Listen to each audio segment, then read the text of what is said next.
Kurnia, pengajar bahasa Indonesia di kelas 8. Sudah berapa lama ya Ibu menjadi pengajar di SMP ini? Sudah 34 tahun. Kalau boleh tahu umur Ibu sekarang? 56. Wah, iya, udah Mau 57 kan? Bentar lagi pensiun. Jadi Ibu, setiap sekolah pastinya ada visi misinya. Jadi apa sihnya aja sekolah SMP 1 Negeri Pleret ini? Kalau visi SMP Negeri 1 Pleret itu terwujudnya peserta didik yang berakhlakul karimah, cerdas, berkarakter, terampil, dan berwawasan lingkungan. Suka duka Ibu jadi pengajar di SMP ini itu apa aja sih? Suka dan dukanya? Sukanya ketika melihat siswa SMP Negeri 1 Pleret disiplin, mentaati aturan sekolah, dan mereka setelah menjadi alumni sukses dapat diterima di perguruan tinggi negeri. Kemudian setelah lulus dari menjadi sarjana, mereka bisa bekerja sesuai dengan ilmu yang mereka dapatkan di perguruan tinggi. Jadi kan lagi booming nih Bu tentang proses pengajaran tentang menggunakan smartphone. Menurut Ibu, bagaimana tanggapan Ibu mengenai proses pembelajaran yang menggunakan smartphone? Menurut Ibu ada positif negatifnya. Positifnya untuk sesuai dengan kemajuan zaman kita harus melek teknologi. Nah, dengan adanya smartphone berarti membuka wawasan kepada siswa untuk belajar untuk belajar dengan mudah dengan menggunakan smartphone tersebut. Negatifnya banyak siswa yang menyalahgunakan kesempatan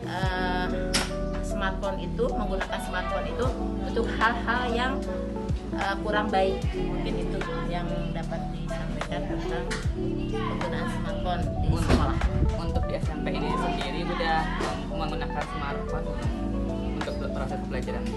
Kalau di sekolah ya, smartphone-nya digunakan pada saat melaksanakan PTS dan pada saat ujian tengah semester dan ujian akhir semester atau akhir tahun. Ada juga guru yang menggunakan smartphone pada saat ulangan harian. Tapi di sini ada kelas unggulan, yaitu ada 2 kelas unggulan yang menggunakan kelas IT. Ya, kelas IT kelas 9A dan 8B.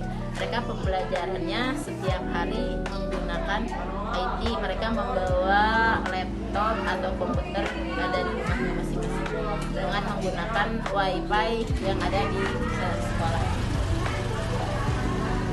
Nah Ibu, selanjutnya kan setiap sekolah tuh pasti ada aja anak yang bermasalah gitu ya, yang kurang baik atau mungkin gak nurut gitu. Nah kalau Ibu sendiri gimana cara Ibu nanggepin anak yang bermasalah itu? Pertama, ketika kita menemukan siswa yang bermasalah, anak itu diajak berbicara, dipanggil, diajak berbicara dengan baik, mengapa dia itu berperilaku seperti itu. Kita tidak langsung menyalahkan anak itu, kenapa kamu begini? Ya tanya, mungkin anak itu mempunyai permasalahan di dalam keluarga atau dengan teman-temannya, sehingga anak tersebut membutuhkan perhatian khusus dari kita bagaimana menyelesaikan permasalahan yang dihadapi oleh siswa itu dengan cara ditanya anak tersebut ya. Karena setiap anak yang bermasalah itu mempunyai masalah di keluarga atau mempunyai permasalahan dengan teman-teman di kelas. Bertanya nggak Ibu? Iya. Kalau Ibu bisa dibilang masa itu sekarang, apakah Ibu akan memilih pekerjaan menjadi seorang guru? Ya, saya akan tetap memilih pekerjaan sebagai guru karena jadi guru adalah cita-cita saya sejak SD. Ibu, aku izin bertanya. Ya, Menurut Ibu, apakah kualitas pengajar sangat berpengaruh untuk para pelajar? berpengaruh karena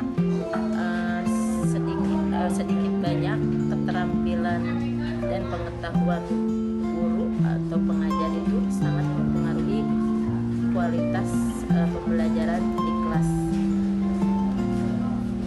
Bertanya Ibu, Ya. kenapa Ibu memilih tetap menjadi guru? Kenapa nggak berganti ke pekerjaan lain gitu? Sudah. Mungkin pekerjaan guru adalah pekerjaan yang apa ya, yang membuat diri kita itu bertambah pengetahuan. Sedangkan kalau misalnya setiap tahun kan ilmu dan teknologi itu berkembang. Nah, ketika kita jadi guru, ilmu dan pengetahuan kita itu berkembang sesuai dengan kemajuan zaman. Sedangkan kalau misalnya menurut Ibu ini, kita bekerja di instansi lain, ilmu yang kita dapatkan di bangku sekolah, di bangku kuliah itu tidak bisa dikembangkan, gitu ya, tidak bisa dikembangkan karena otomatis kalau misalnya kerja di TU atau apa, hanya mengerjakan pekerjaan TU saja gitu ya. Misalnya ngetik lah atau ini data lah gitu. Sedangkan ilmu-ilmu yang lainnya itu tidak bertambah gitu ya. Kemudian sesuai dengan hati nurani aja ya. Kalau jadi guru kita juga bisa menerapkan kepada anak kita sendiri di rumah, selain di sekolah kepada peserta didik. Alasan Ibu tetap memilih pekerjaan menjadi seorang guru. Terima kasih Ibu. Sama-sama.